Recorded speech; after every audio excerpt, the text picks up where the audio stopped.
झारखंड में पिछले 2 दिनों में पीएम मोदी और गृह मंत्री अमित शाह 5 रैली को संबोधित कर चुके हैं, लेकिन दोनों ही नेताओं ने अपनी एक भी रैली में एक बार भी न तो झारखंड के मौजूदा सीएम हेमंत सोरेन को अपने निशाने पर लिया और न ही हेमंत पर कोई डायरेक्ट अटैक किया। गढ़वा की रैली में पीएम मोदी ने करीब 54 मिनट का भाषण दिया। अपनी स्पीच में पीएम मोदी ने झारखंड के निर्माण, भ्रष्टाचार और परिवारवाद जैसे कई मुद्दों को उठाया। हालांकि पीएम ने हेमंत सरकार पर निशाना जरूर साधा, लेकिन अपने संबोधन के दौरान पीएम मोदी ने सीएम हेमंत सोरेन पर एक बार भी डायरेक्ट अटैक नहीं किया।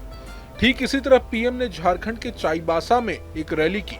यहां भी प्रधानमंत्री ने हेमंत सोरेन पर हमला बोलने की बजाय आदिवासी समाज के विकास और बेटी माटी रोटी के जिक्र पर ज्यादा फोकस किया। मोदी ने अपने भाषण में कांग्रेस और आरजेडी को ही सबसे ज्यादा निशाने पर लिया। मोदी ने कहा कि कांग्रेस और आरजेडी आदिवासी विरोधी पार्टी है। ठीक इसी तरह केंद्रीय गृह मंत्री अमित शाह ने झारखंड में 3 रैलियां की। शाह भी अपनी तीनों ही रैलियों में झारखंड के सीएम हेमंत सोरेन पर सॉफ्ट नजर आए। घाटशिला की रैली में तो शाह ने यह तक कह दिया कि बीजेपी हेमंत सोरेन को बदलने के लिए नहीं, बल्कि झारखंड में परिवर्तन के लिए लड़ रही। अमित शाह ने आगे कहा कि हम घुसपैठिए और भ्रष्टाचारियों को भगाने के लिए आए हैं। अब सवाल ये उठता है कि क्या हेमंत सोरेन के लिए बीजेपी का दिल पसीज रहा है, और अगर सच में ऐसा है तो इसके पीछे की वजह क्या हो सकती है। अब अगर यहाँ गौर करें तो इन्हीं हेमंत सोरेन के जेल में रहते हुए बीजेपी उन पर कितना हमलावर थी, ये किसी से छिपा नहीं। मगर अब चुनाव के वक्त बीजेपी हेमंत सोरेन पर सीधा हमला बोलने से कतरा रही है। ध्यान देने वाली बात यह भी है कि कुछ दिनों पहले ही झारखंड बीजेपी के सह प्रभारी और असम के सीएम हिमंता बिस्वा शर्मा हेमंत सोरेन को बीजेपी में आने का ऑफर दे चुके हैं। 2 महीने पहले हिमंता ने कहा था कि अगर हेमंत बीजेपी के साथ आना चाहते हैं तो मुद्दों पर सहमति दें, हम उनके लिए बीजेपी के शीर्ष नेतृत्व से बात करेंगे। बता दें कि 2010 में जेएमएम और बीजेपी अलायंस में रह चुकी है। तो क्या सच में हेमंत सोरेन चुनाव के बाद कांग्रेस को धोखा देकर बीजेपी का दामन थाम लेंगे, घर वापसी कर लेंगे?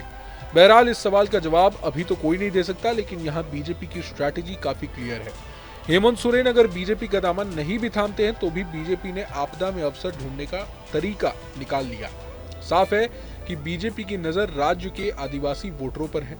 आंकड़ों के मुताबिक झारखंड में आदिवासी वोटरों की संख्या 26% है और आदिवासियों को झारखंड मुक्ति मोर्चा का कोर वोटर माना जाता है। हालिया लोकसभा चुनाव की भी बात करें तो झारखंड में आदिवासियों के लिए रिजर्व सभी 5 सीटों पर जेएमएम गठबंधन ने जीत हासिल की है। 2019 की बात करें तो उस वक्त आदिवासियों के लिए रिजर्व इन 5 सीटों में से उसे सिर्फ 2 ही सीटों पर जीत मिली थी। हो सकता है कि बीजेपी ने इस बार आदिवासी वोटरों में सेंध लगाने के लिए एक साथ कई रणनीति पर काम शुरू किया हो। कहा जा रहा है कि इसमें एक हेमंत पर सीधा हमला न करने की भी रणनीति शामिल है। कहा तो ये भी जा रहा है कि अगर बीजेपी की शीर्ष नेतृत्व हेमंत पर सीधा हमला करेगी तो हेमंत वर्सेस कौन की लड़ाई हो सकती है। अब वर्तमान में बीजेपी में 5 से ज्यादा नेता सीधे तौर पर झारखंड सीएम के दावेदार हैं। हेमंत वर्सेस कौन की लड़ाई अगर फंसती है तो बीजेपी को नुकसान उठाना पड़ सकता है, क्योंकि हेमंत के टक्कर का कोई नेता पार्टी के पास वर्तमान में शायद ही हो। बहरहाल पूरे मसले को लेकर आप क्या सोचते हैं, हमें कमेंट बॉक्स में जरूर बताएं। अगर आपको ये वीडियो पसंद आए तो लाइक करें और चैनल को सब्सक्राइब करें। वहीं तमाम बड़ी खबरों के लिए देखते रहें न्यूज नेशन।